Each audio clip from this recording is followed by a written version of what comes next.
Hello students, good morning all of you. I Ravindra Mohan Mishra from Sri Jagdamba Sanskrit College Batho am taking the class of Shastri first. Today I discuss explanation from the poem Death Be Not Proud. I have discussed many things earlier also. Today we explain about death not be proud. Death be not proud, thou some have called thee mighty and dreadful, for thou art not so. For those whom thou thinkest thou dost overthrow, die not, poor death, not yet canst thou kill me. These lines have been taken from the poem Death Be Not Proud. These lines have been composed by John Donne. Donne was the pioneer of metaphysical poet. He is known for his songs, sonnets, satires, elegies, and sermons. This sonnet consists of one speaker who will do all of the talking and accusing of his subject. In these lines, the poet conveys that death, though adequately personified, cannot respond to the accusations of the speaker. Next paragraph. In these above lines, the speaker immediately creates a personified vision of death by talking directly to him. He paints a picture of death as an arrogant being and one who needs to be humbled. The speaker assumes the position of the one who must humble this being, death. He tells him that he ought not to be so proud, even though for generations people have feared death and called him mighty and dreadful.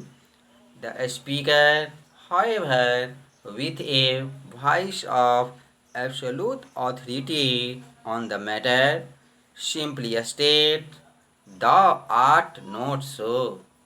Here, the speaker accuses death of having illusion of grandeur.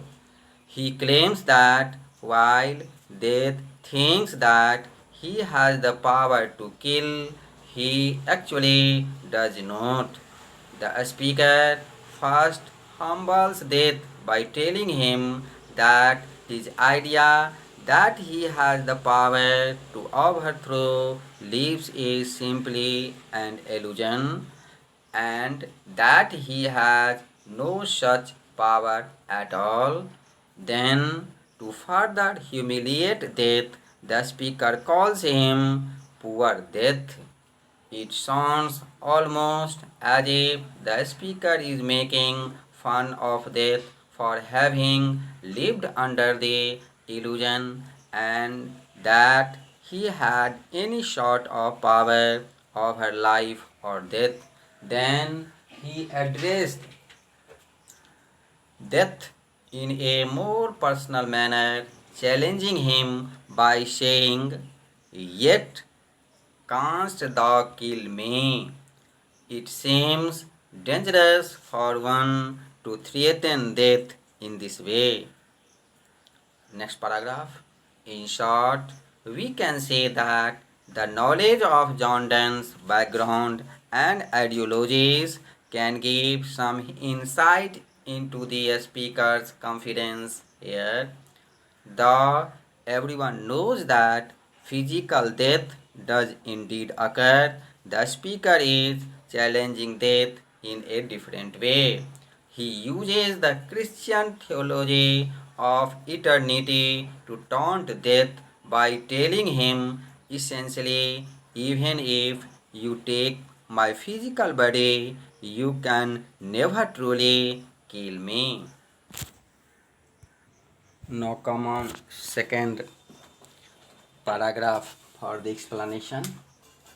From rest and sleep, which but thy pictures be much pleasure than from thee much more most flow, and soonest our best men with thee do go, rest of their bones and souls delivery.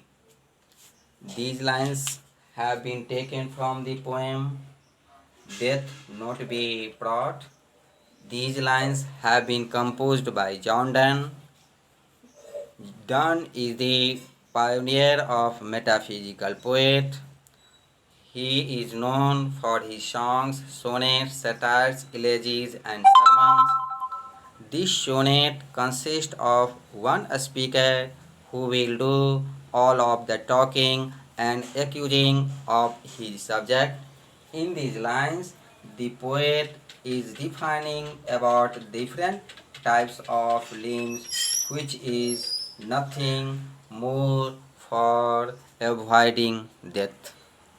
Next paragraph. In these above lines, the speaker compares death to rest and sleep and even uses the word pleasure to describe how one should feel about death. Just as a restful night of sleep brings pleasure, so should death.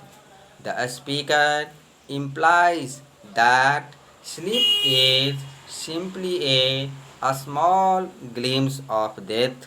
Thus, there is nothing to fear in death, for death will bring something like a pleasurable sleep.